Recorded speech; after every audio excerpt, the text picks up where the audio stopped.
السلام عليكم الزلف الاول. ولا ما زلنا مع الجزائريين، ودوك نحكي لكم حاجه واش صرا اليوم. راكم تشوفوا هذا الاعلام، بوليسيه جوليه صحيتو، بوليسيه جوليه قالوا لي لازم تقلع هذا الاعلام. قلت لهم هذا الاعلام كنتم تشوفوا ولا لا؟ ما تفهموا مليح، تطلبوا مني واش بغيتوا. والله والله والله والله ماني قلع الاعلام الجزائري، ديروا واش تبغوا. سا سي كوا سا فوالا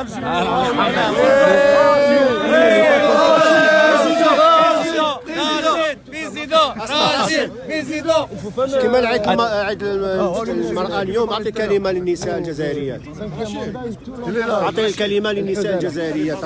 اجا دوك يهضروا اجا تفضلوا. على بالكم بلي اليوم عيد المرأة. تفضلي يا بنت الجزائر. انا راني جايه من وهران. انسي جيت عندك ديريكسيون عندك نشوفك. فازي مدام، allez-y. انا معاك، انا ضد العدد الخامسة. انا معاك ان شاء الله تكون لاك ناوي الخير ان شاء الله. البلاد ربي يوفقك ان شاء الله ان شاء الله. Et ça suffit pas, ça. Ça suffit pas, ça. On n'est pas juste contre le 5e mandat. On est contre toute la mafia autour du 5e mandat.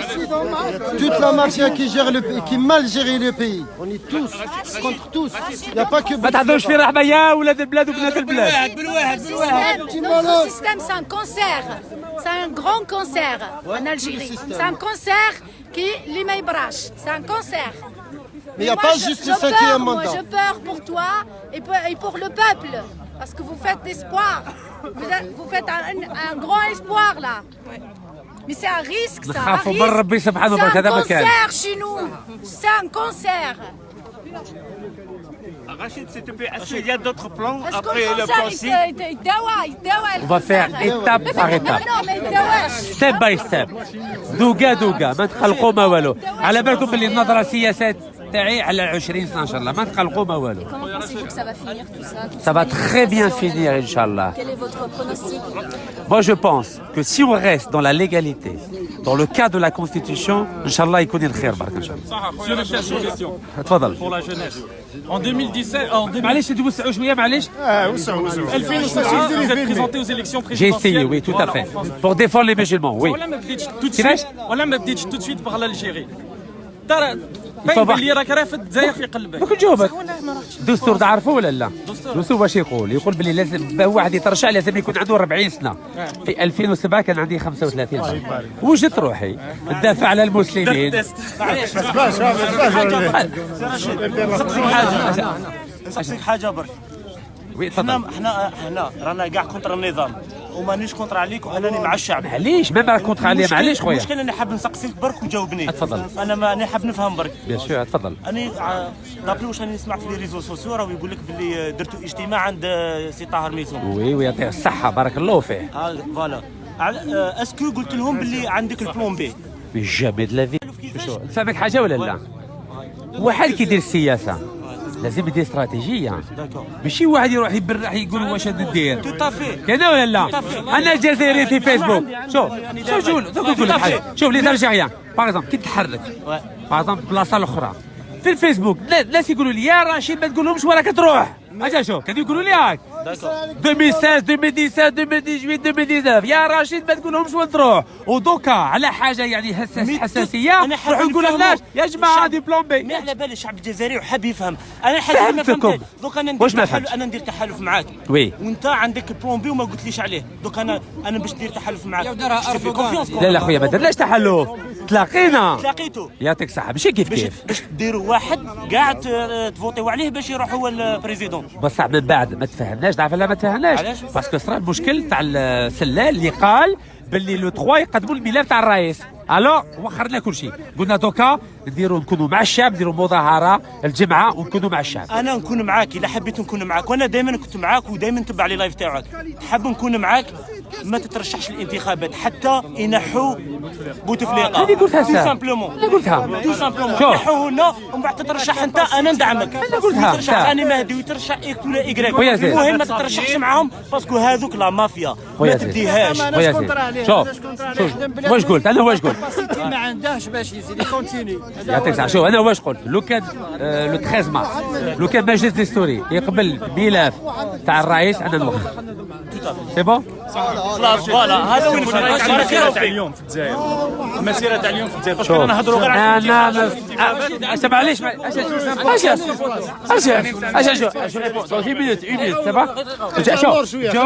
جاوب صحفيه ومن بعد جاوبك. لا كيستيون اجوردي كاين مسيره في الجزائر كبيره وتخي كل جماعه نو ماشي دونجوز، حاجه مليحه على بالنا باللي بصح ولازم تبقى سلميه. شوف انا ندعم، انا نهضروا على الانتخابات 18 افريل اليوم هو الصح، باسكو اليوم الشعب الجزائري كاع خارج، هم خارجين بالمليون وما على باليش اسكو كيما خرجوا الجمعه اللي فاتت 15 مليون. اليوم سي بلو فور شوف ان شاء الله يخرجوا في 48 ولايه وفي الخارج ضد العهده الخمسه، ضد هذا المافيا اللي هنا بصح مالينا راهم تما مالينا يخرجوا، مالينا راهم رايحين يخرجوا ونساء رايحين يكون الخير برك ان شاء الله. صافا بيان سباسي ان شاء الله، ان شاء الله صافا بيان سباسي. نهضروا على الانتخابات يجي وقت. لا لا عندك الحق، بارك الله فيك. شوف لازم الشعب يبقى سلمي، لازم يبقى قانوني، لازم يبقى ديمقراطي، ولازم يبقى حضاري، باسكو العالم راه يشوف واش رانا نديروا، وهذا النظام راه يحوس يدخلنا في البير، لازم ما نطيحوش في البير.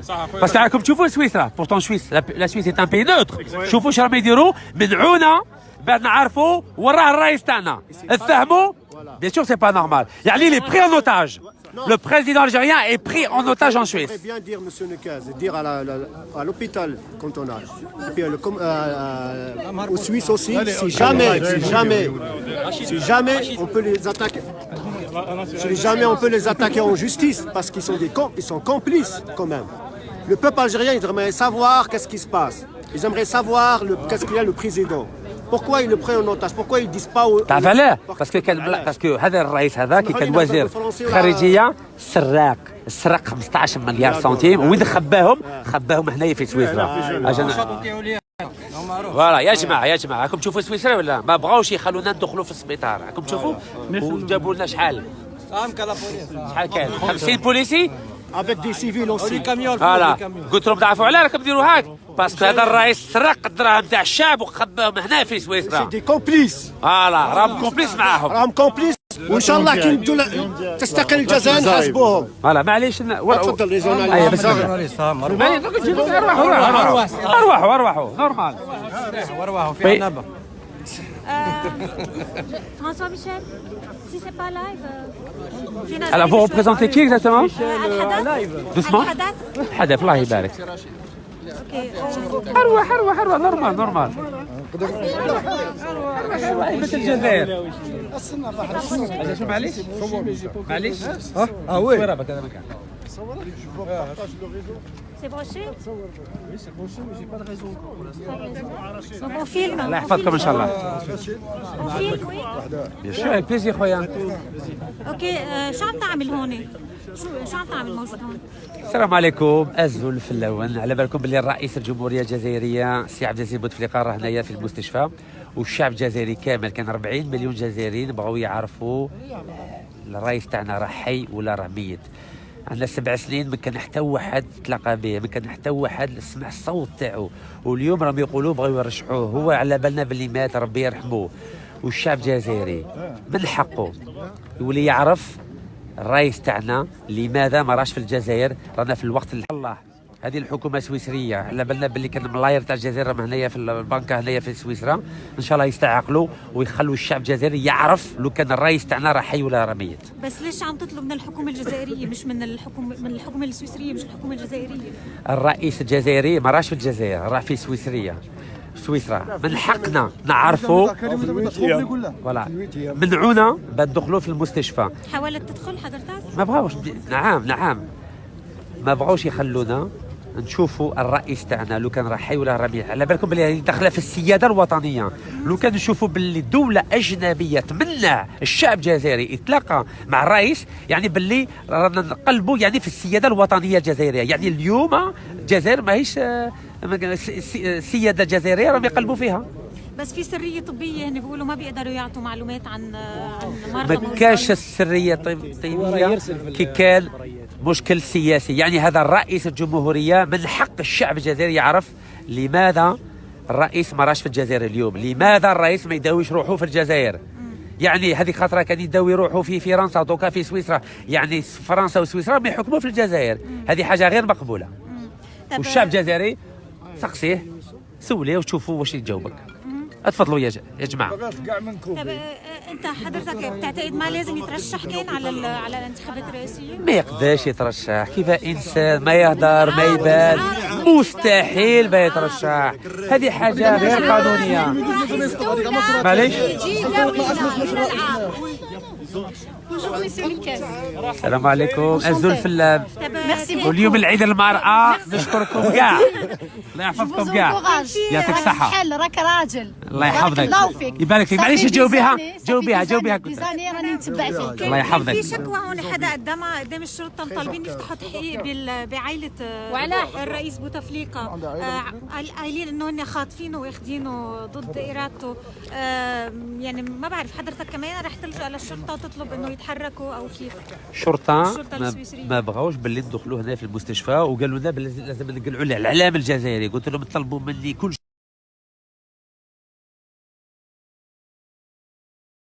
هنايا امام المستشفى هنا في سويسرا مستحيل. على بالكم بلي الاعلام داخل في السياده الوطنيه، يعني كما اليوم رانا نشوفوا بلي الرئيس الجزائر يعني يقدروا يديروا له واش يبغوا هنايا، يقدروا يديروا له حاجه يقول لهم الاسرار تاع الجزائر، يعني حاجه يعني غير مقبوله. يعني كيف رئيس الجمهوريه الجزائريه راه في سويسرا والشرطه السويسريين يمنعونا باه نتلاقاو مع الرئيس تاعنا، يعني ممكن راه مقابضينه، ممكن راه مقابضينه. طيب حضرتك حاولت تحكي مع السفاره الجزائريه هون تسالهم معلومات، لانه هن المفروض يعطوا المعلومات مش الحكومه السويسريه، حاولت تتواصل مع السفاره الجزائريه؟ السفاره الجزائريه الله غالب عليها، الله غالب عليها، يطبقوا التعليمات لجمل المافيا تاع 40 سراق في البلاد، يعني ما كان لا سفاره لا والو اليوم على بالكم ما كان حتى الرئيس يعني في العالم 2012 ما شفناش كاع الرئيس اللي ما يبانش 7 سنين ما يبانش ويداو يروحوا في الخارج، يعني هذا راه وليد الجزائر ولا وليد سويسرا ولا وليد فرنسا؟ خوت بوتفليقه يترعدوا البارحه اليوم عيد المرأة الجزائرية، هو اصله دوريجين هو في الانباء الجزائر كتب رساله وتكلم ويعني هنأ النساء الجزائريه. يا رشيد شوفوا العلم تاعنا ودي زيرو العلامه، زيرو العلامه يا شوف الثقافه شكون الفو شكون زير شويه العلم شوف معليش. رشيد اتفضل خويا. شوف انا عندي سؤال ليك. اتفضل. رشيد مكاز الميكانيسيه كيما سموه في الجيري، لو كان يترشح دروك ترشح، لو كان يديهم ان شاء الله وما يبغيش يوخر، كيف يكون رد تاعك؟ شوف هذا رشيد مكاز ولد عمي، حتى زيرته حشمته مع الوالده ربي يرحمها، قلت له على بالك الوالده من 2000 ان شاء الله يوم الجمعه من 2016 كي داروا لي ضربه كيعدلوا الدستور، شيبانيه ربي يرحمها قالت لي انا ما ديش ولد عمك عنده اسم تاعو كيف قلت يا الحاجه، قلت حتى حشمته وزيرته باه قبل يجي معايا، هو كان يخدم في الجي مسكين. بصح ما وجبتيش على سؤال تاعي، يعني هو راه يضحي في حياته وما يبغيش يوخر. شوف درنا هذا هو مشكل. شوف درنا شوف دوك تجاوبوا معليش نجاوبوا ترشح معهم ما تقدرش جاوبوا معليش. شوف درنا مع النوتير بريه باللي قال باللي انايا لو كان معليش نجاوب مع النوتير سنيه حاجه قانونيه، قال كتب باللي لو كان نديها ان شاء الله يدير منصب نائب الرئيس، انا نولي نائب الرئيس وفي هذاك النهار يسحب وانا نولي رئيس. شبغيتو ولو 13 ان شاء الله، لو 13 ان شاء الله كي نشوفوا باللي الرئيس ما يترشحش ويقبلوا الملف تاعنا في المجلس السوري، انا كاع معاك نبين هذا الواقع. هي توت فاسون ميكانيسيه خمر كاتر ولا تبقى الماده 120. شو الحل؟ المهم واقف شهر معنا. شوف لازم لا لازم المجلس الدستوري يطبق الدستور، على بالهم باللي هذا الرئيس ما يقدرش يترشح، وان شاء الله يريفيزوا الملف تاعو ان شاء الله. لو كان ما يترشحش ceux qui composeront معك السيتي ايلو. وي ان شاء الله عندك الاسماوات تاع دي بيرسون يا شيخ صح، كل حاجه في وقتها اخويا، ناس عندهم كفاءات من الجزائر ومن الخارج الحمد لله. راكم تشوفوا انا في موت جويه كنت في الماريكان، تلاقيت من الناس ما شاء الله على بالكم عندنا الناس ما شاء الله جزائريين في العالم ما شاء الله، وهذو الناس الغفله كما يقولوا. فوالا بصح من القدام ان شاء الله. فوالا وي تفضلي. حقرونا Étant donné qu'ils ont déjà changé la constitution par rapport au dépôt de dossiers, s'ils la rechangent avant le 18, il va se passer quoi pour Ils peuvent plus changer la constitution. Non, c'est fini. C'est pour ça que je leur ai fait une belle surprise. D'accord. J'ai une autre question. Landais. À quoi vous pensez le matin en vous rasant quand vous vous levez? Vous savez, j'ai pas beaucoup. Non, vous savez. C'est à quoi? D'abord, je dis alhamdoulilah, ya rabbi al-alamin, اللي عندي صحتي. Alhamdoulilah. Voilà. Et je pense à mes parents. على والدي ربي يرحمهم. Et je regrette qu'ils sont en Algérie parce que هذا عرس ديمقراطي. الشعب الجزائري ما شاء الله راه كل يوم راه يدير لنا عرس ديمقراطي ويعطيهم الصحة الجزائرية.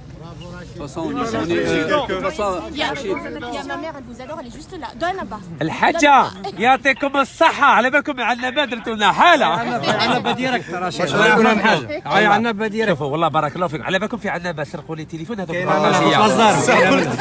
وضربوني بصح الشعب جا في دقيقة. كاين الرجال كاين يعطيكم الصحة وبارك الله فيكم. والله مسودي هذيك لا مافيا تاع النبا.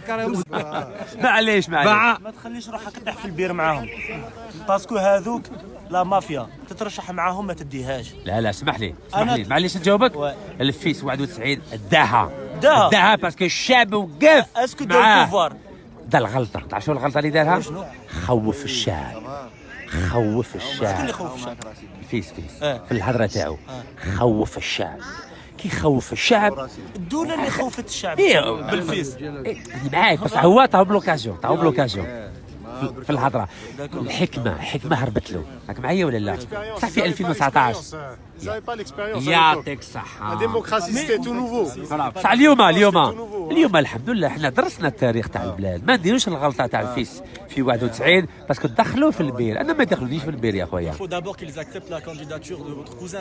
Ils n'ont aucune raison de la refuser. ما عندهم حتى سبه قانونيه باه يريفيزوا الملف. نعطيكم حاجه، سمعتوا باللي الناس في شلف شكوبيه وكل شيء.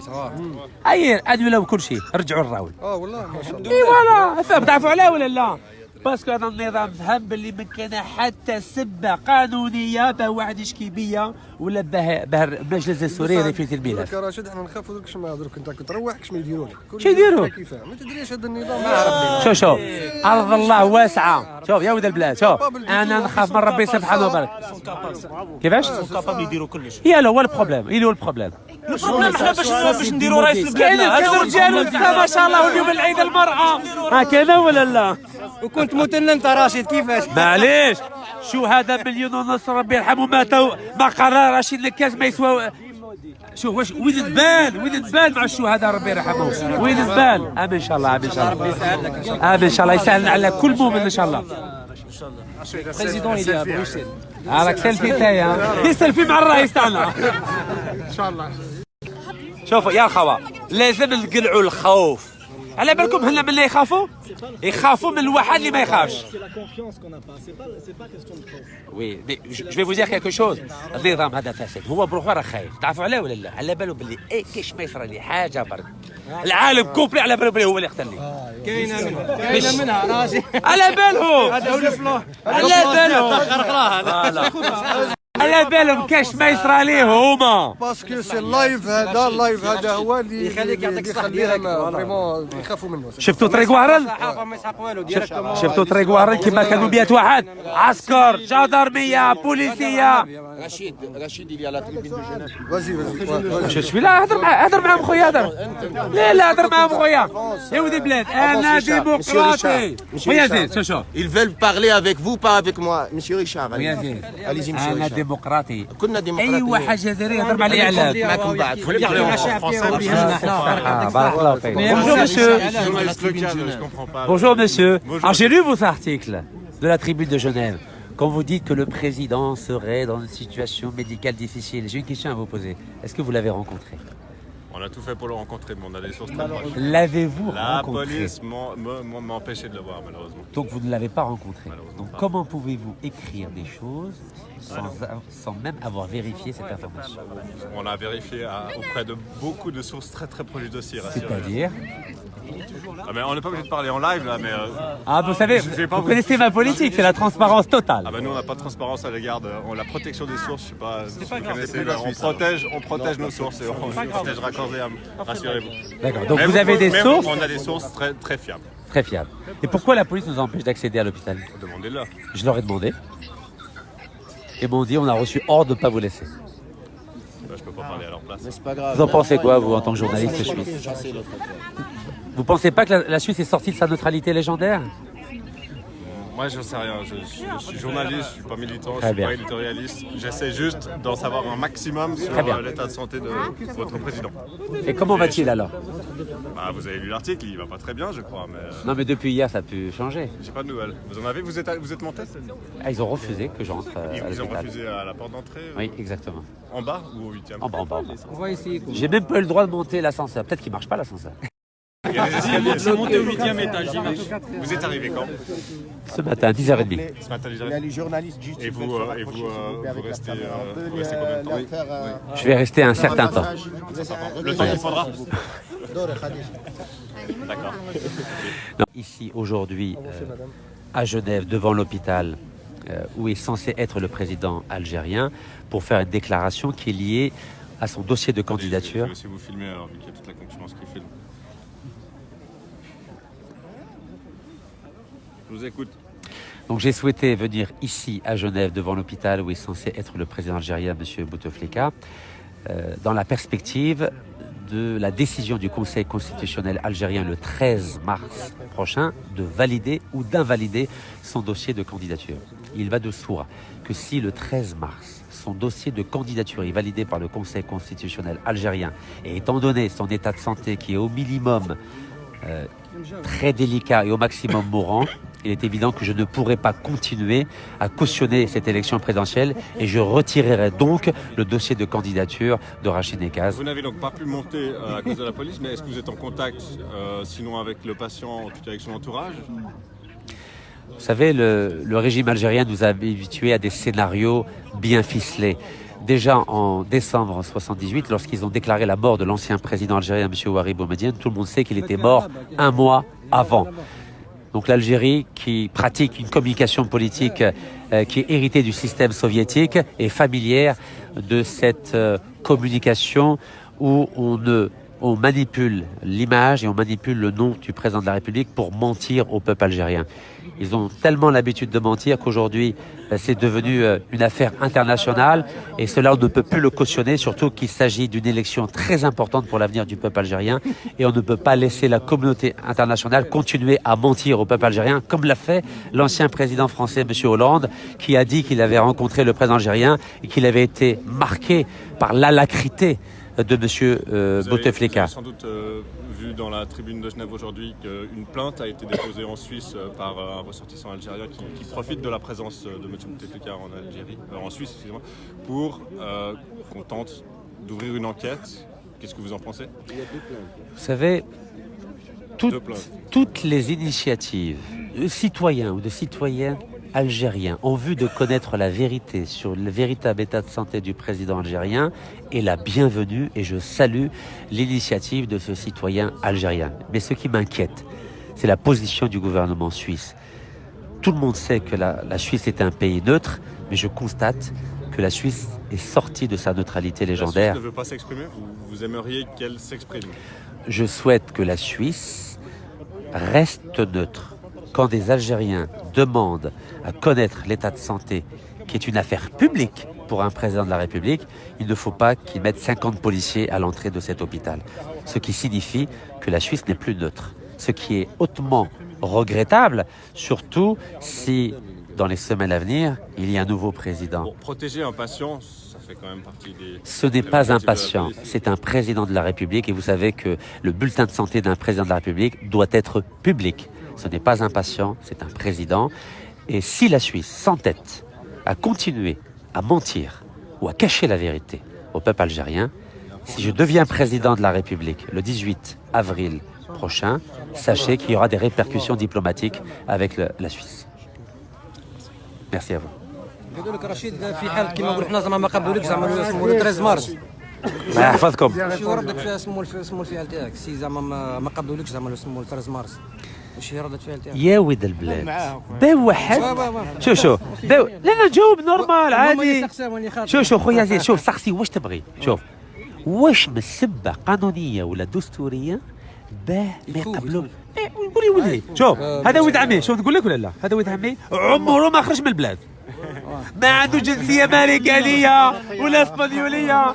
الخطره الاولى انا خرجونا قالنا انا هو رشيد نقاز ما شو معليش نجاوبوا سبورتيري شبهنا العايبه. شوف يبارك فيك عنده خزره واحد ما شاء الله.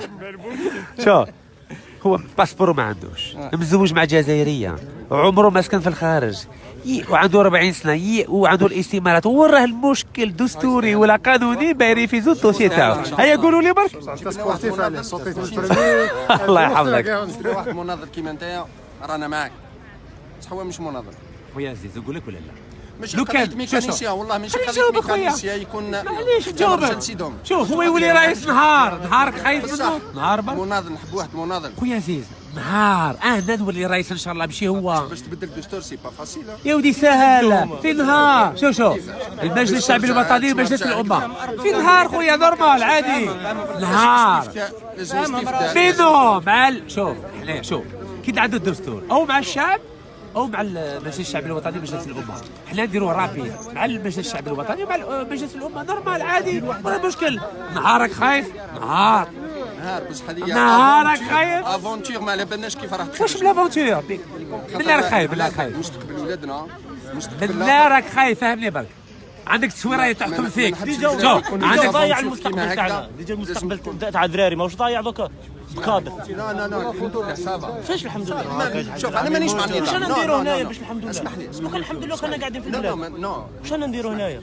بصح اسمح لي نو اذا كان نحبوا نخربوا لو مال ما نخربوش بلو مال. ورا لو مال هذا ورا لو مال هذا على راني نبين لك بلي انا مال ولا نو انا سرقت تاع البلاد. الاستمارات الناس دارت فيك ثقه ليك نتايا ديسيو ليا انايا. تسمى اي واحد من بعد يجي يحب يقول لك فوالا انا باش نوصل لوبجيكتيف لازمني ندير اي طريقه باش نوصل لوبجيكتيف. دكتور كنت باغي نخرج من المجلس الدستوري ونقول لكم لا غالب كيما ما حفظنا حنا الله يرحمه. فوالا كيما هاك القوه تاعك في الشارع. خويا انا خويا الشعب يفوتي الشعب معاك ماشي في الطريق ماشي في الشارع. حاجه معايا ولا لا؟ ماكش انت اللي تروح للرئاسه، كي يكون الشعب معاك الرئاسه هي اللي تجيك. شوف خويا انا درست التاريخ. شوف علي بالحاج دها ولا لا؟ علي بالحاج هذيك امور دها ولا لا؟ الشعب كان معاه ولا لا؟ لا تكنولوجي خويا كي انا وجوردي صلى على النبي خويا بس انت وصلت لشعبيه كبيره. لا الشعب اقسم بالله علي بالحاج كان عنده الشعبيه اكثر من تاعي. كان ولا لا؟ كانوا يحبوا كان ولا لا؟ وكون يقول لك هذا ما خرجش ولا فوالا يا خويا سيدي ورقه مع النوتير اكتب هذا ولد عمي ضحى حياته مسكين ما يقبل. واش قلت له؟ على بالك ما يشرقد كاع مسكين ما يشرقد كاع. بالك ممكن قلت له على بالك حاجه واحده لك حاجه واحده خويا رشيد. شوف نطلب منك حاجه واحده تجاوب معليش نطلب منك حاجه واحده انا رايح. راك تجاوب. الا ترشح بوتفليقه ما تترشحش. ليش ما ترشحش؟ مستحيل. شوف يا سيدي وحدك انا كاع معك. شوف معليش عنبه يعطيكم الصحه يا ولد الجزائر. شوف خويا هو مسكين خاطي كاع تريسيان مسكين ميكانيسيان خاطي كاع السياسه. هو مسكين الماكله ماشي ياكلها على بالك ولا لا؟ باسكو درت له في واحد لا سيتواسيون كارثه. راك معايا ولا لا؟ هذا ماشي سياسي، هذا ما يحوش الكرسي، هو انسان بسيط في الدوار نورمال عادي خاطي كاع. هذا تخافوا منه مسكين؟ مش نخافوا منه، ما نعرف قالك ما خرجش كيفاه. هذا مواطن جزائري نورمال على ما يخرج خاطي السياسه. واش يدير مسكين خاطي؟ هو راه خايف لو كان قلت له يا ولد البلاد عندك فيه ثقه ما يدورش عليك. مي بيان سور خويا هذا ولد فاميله، هذا ولد فاميله يسكن 100 متر على داري يا خوا يا خوا. كرسي صعيبه 100 متر تعرف شو 100 متر؟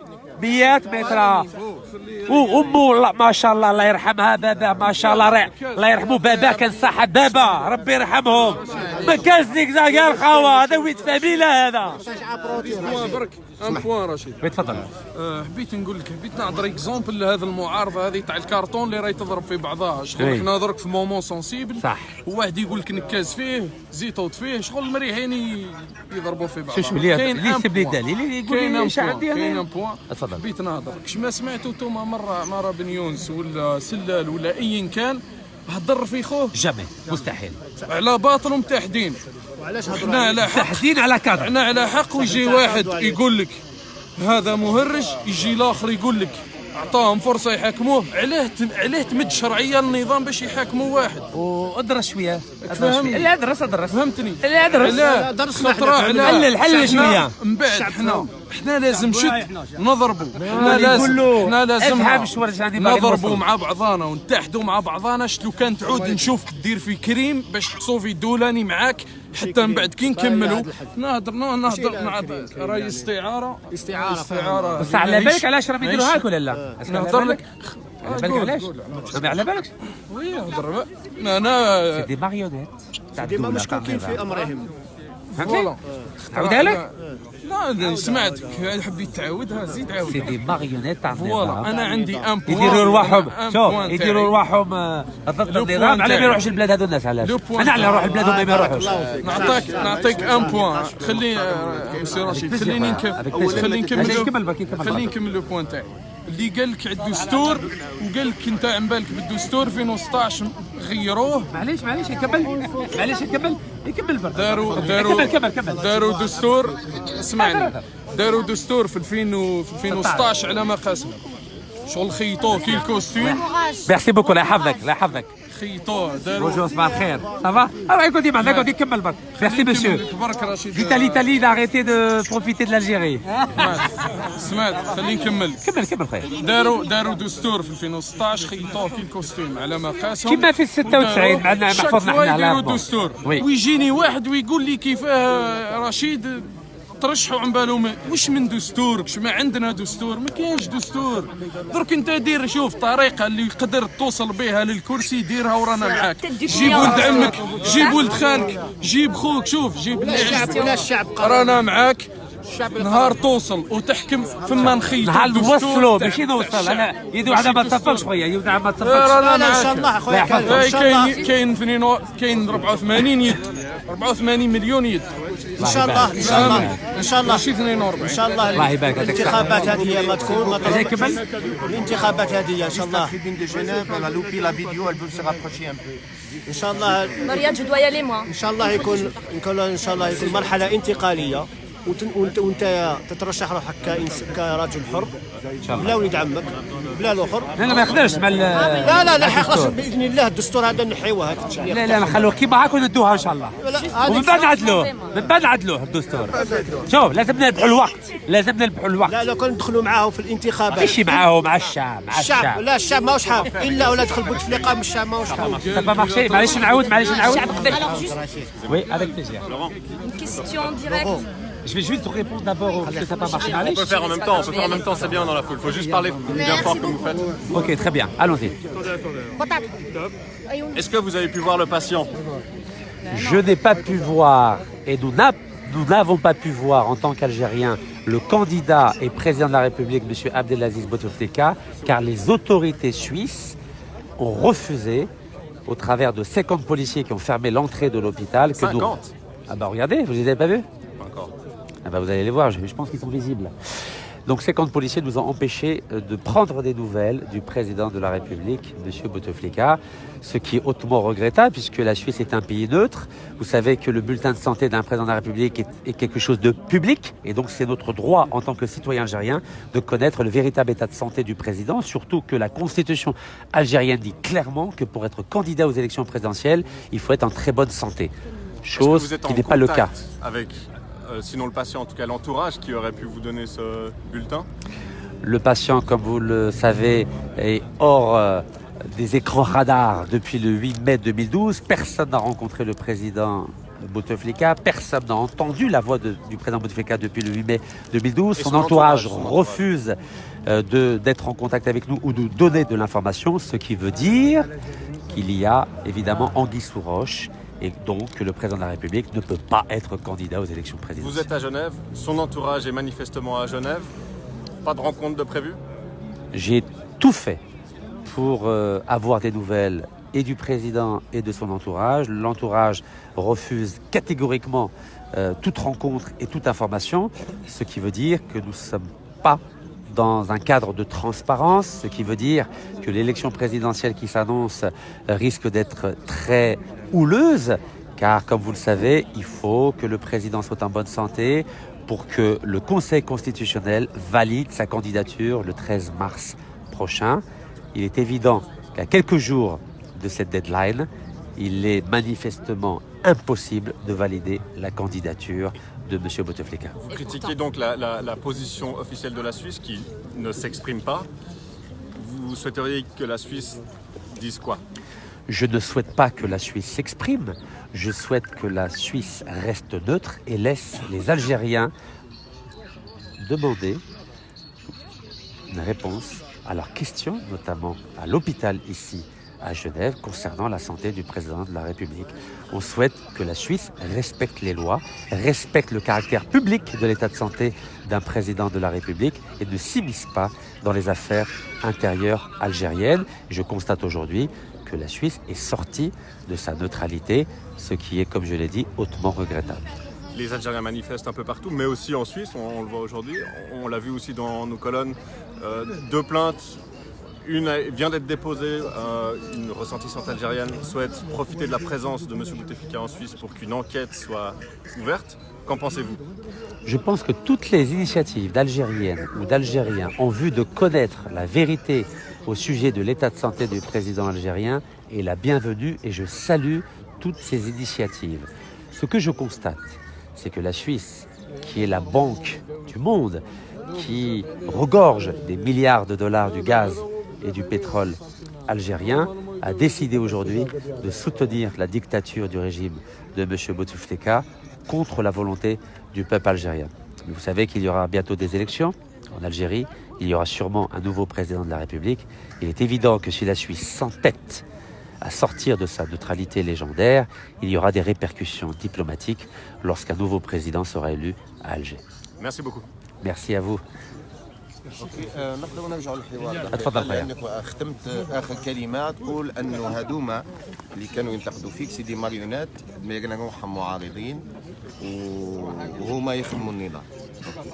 اذا انا حاب نقول لك انت كانسان انك تشوف في روحك وانك انت المركز نتاع العالم وانه النضال بدا معك انت وسينتهي معك. يعني الجزائر من دون رشيد نكاز لا تعني شيئا لانه الجزائريين يعرفوا كلهم براو كاين مناضلين كانوا يقمعون وكاين حتى اللي ناداو بخرجات للشارع. الله يبارك. معليش دقيقه برك نكمل لك باش نعرفك براو كاين مناضلين في 2011 حتى اليوم مازالوا يخرجوا للشوارع وقمعوا وسجنوا ويقمعون ويسجنون وحتى الان لما تكون خرجات يبداو بهم هما على حساب ناس اخرين لانه كما يعرف الجميع الحاضر براو كاين صراع اجنحه في العصابة الحاكمة في الجزائر وعندنا 4 أجنحة اللي تتحكم في الجزائر والآن كاين ناس كي سون فريمون دي ماريونات يخدموا لجناح ضد جناح آخر.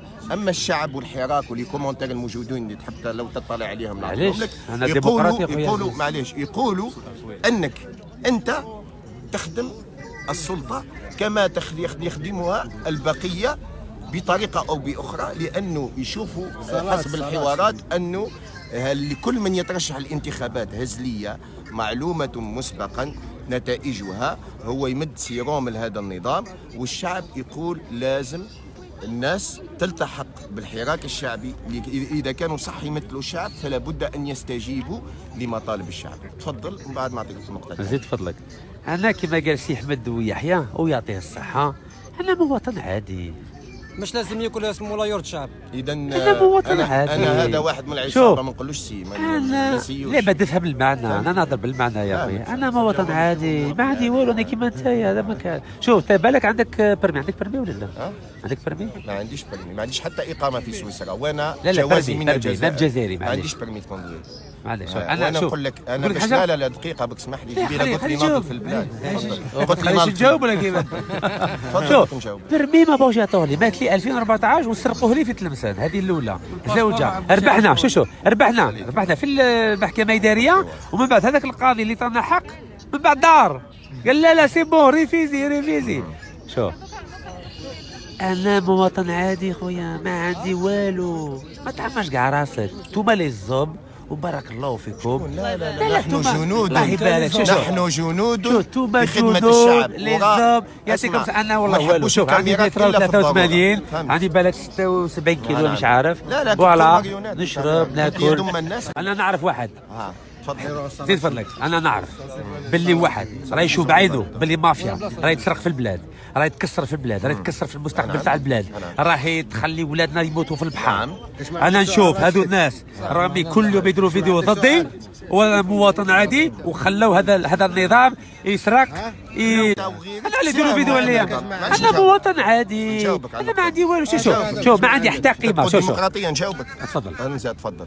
اولا الناس ما جاوش ضدك كشخص، الناس جاو سامحونا شويه بهدوء ربي يبارك فيك، جاو كتصرفات لبعض المحسوبين على المعارضه اللي راهم ماشيين الانتخابات مزوره مسبقا، رغم انهم عن بالها بغير مزوره مسبقا. هذه الاولى. ثانيا احنا جنود في خدمه الجزائر، احنا الكاميرات نحتاجوها الا للضروره النضاليه، مش باش نديروا الباس. ما لما تقوليش انك مواطن عادي، رانا كلنا مواطن عادي. لا مواطن عادي. هذه النقطه. النقطه الثانيه مواطن عادي راك تشوف راني هنايا نقطه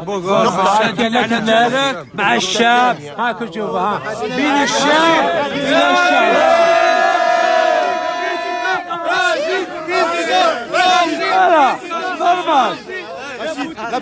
نبقوا حضاريين قانونيين سلميين وديمقراطيين. النقطة الأخيرة الفوتو راه شجبه له بولو في الفوتو. هاي مثلا لا بوليس ولا لا؟ عشان نشوفوا لا بوليس. اروح فالي فعلوا بيتر. انا اجي شوف سلمية ديمقراطية قانونية وحضارية. فوالا تعرف بك يا دكتور، الله يحفظك. شفتوا لي نظام ولا لا؟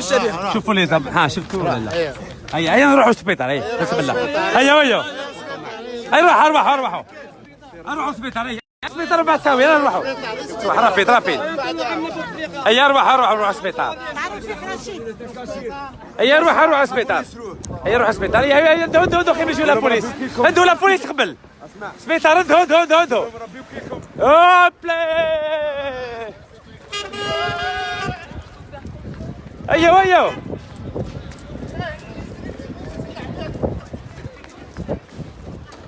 ولا ندخلوا السبيطار ان شاء الله.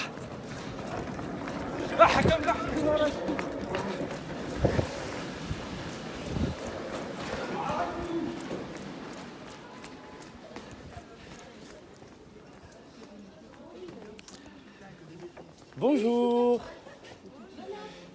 On voulait avoir la chambre du président Bouteflika, s'il vous plaît. Excuse-moi, il filme, monsieur là? Oui, on voulait avoir, connaître la chambre.